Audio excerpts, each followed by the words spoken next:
Confident is not like this, हे confident नाही, दूसरा है गलत व्यवहार है। तो कॉन्फिडेंट शुड बी लाइक मैं भी जॉब लेने आया हूँ और आपको भी जॉब देना है, तो he is not gonna beat us और हम उसको मारने के लिए नहीं आ रहे, we are there for job लेने के लिए हम उधर। So be confident and formal.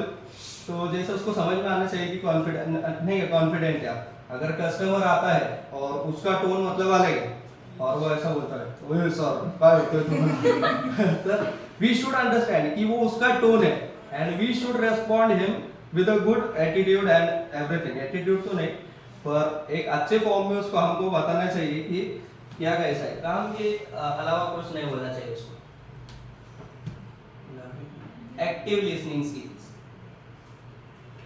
तो active listening skills are required because अगर आप सुनेंगे नहीं तो आप बोलेंगे नहीं। तो जो वो बोल रहा है यानी जो उसको आपसे चाहिए, यानी अगर वो पूछ रहा है आपको व्हाट आर योर हॉबीज और आप आपके उसको पैशन बता रहे हो, सो वो एक गलत इमेज आपकी खड़ी करता है उसके सामने।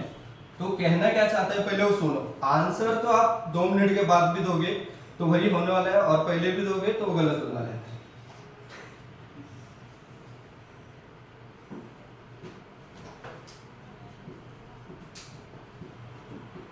क्लियर आंसर्स, तो जैसे कि मैंने आपको एड्रेस का बताया था कि आपको मेंशन करना चाहिए कि आप कहना क्या चाहते हो, नहीं तो फिर he will be like blank कि मैं पूछ क्या रहा हूँ और ये बता क्या रहे हैं। सो you should be on the point, नहीं तो सवाल एक पूछ रहा है आप उसको आंसर दूसरा दे दोगे।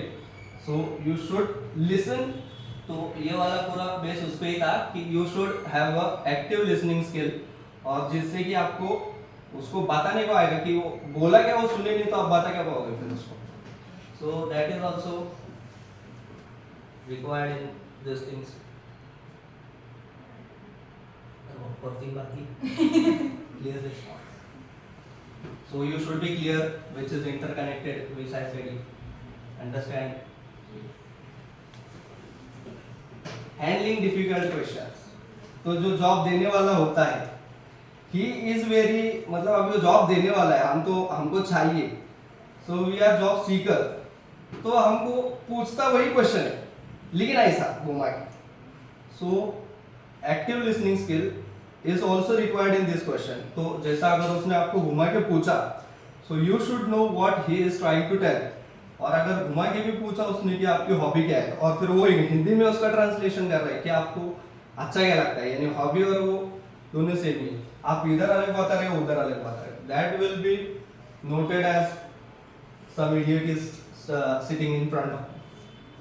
सो you should handle the difficult questions in a good manner, so that उसको ऐसा बोलना आना चाहिए कि आपको नहीं क्या कि यही क्वेश्चन आपने पहले कहा था, पर बोलने का उसको वो हम उधर जॉब लेने जा रहे, देने नहीं जा रहे, तो उसको क्लियर करना है कि जैसे कि मैंने आपको मेरी हॉबीज बताई तो वही मेरे मुझको अच्छा लगता है ऐसा।